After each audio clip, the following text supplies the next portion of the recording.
ആണോ?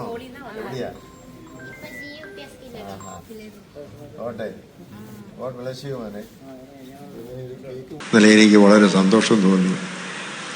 ഏതാണ്ട് 7 കോടിയോ 8 കോടിയോ രൂപ ആവശ്യമുണ്ടായിരുന്ന ഒരു പയ്യൻ്റെ വീൽ ചെയറിൽ അവനിരിക്കുന്നത്.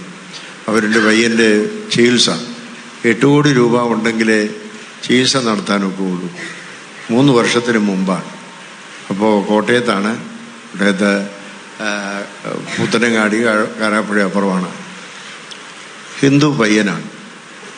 അതിന് നമ്മുടെ അവിടുത്തെ കൗൺസിലർ ടോം കോരയൊക്കെ പലരെ സമീപിച്ചു.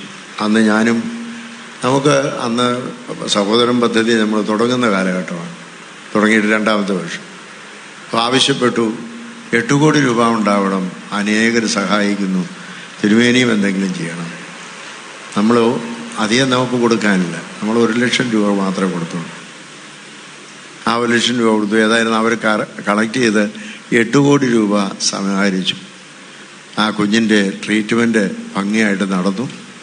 അത് കഴിഞ്ഞിട്ട് വിലപിടിപ്പുള്ള അമേരിക്കയിൽ നിന്നുള്ള ഏതോ ഇഞ്ചക്ഷൻ കൊടുക്കണമായിരുന്നു, എങ്കിൽ മാത്രമേ അവന് ജീവിക്കാനൊക്കെ ഉള്ളൂ. എന്നാൽ അവൻ നന്നായിട്ട് സംസാരിക്കുന്നു, പഠിക്കുന്ന പയ്യൻ.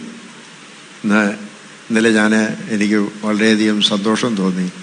അവൻ വീൽ ചെയറിൽ ഇപ്പം ആ ഇഞ്ചക്ഷൻ എല്ലാം എടുത്തു കഴിഞ്ഞു.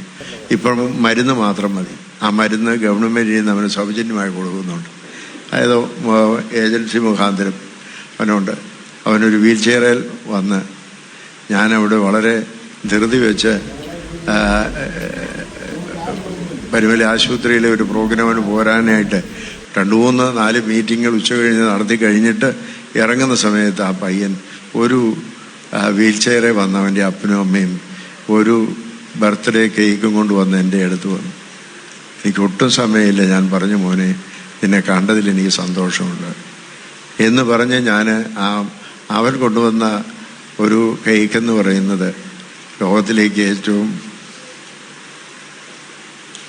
വിലപിടിപ്പുള്ള ഒരു കേക്കാണ്. അതുകൊണ്ട് ഞാൻ പറഞ്ഞു, എത്ര സമയമില്ലെങ്കിലും അവൻ്റെ കൂടെ ഇരുന്ന് ആ കേക്ക് മുറിച്ച് അവനും കേക്ക് കൊടുത്ത് ഞാനും കഴിച്ചിട്ടാണ് പോകുന്നത്.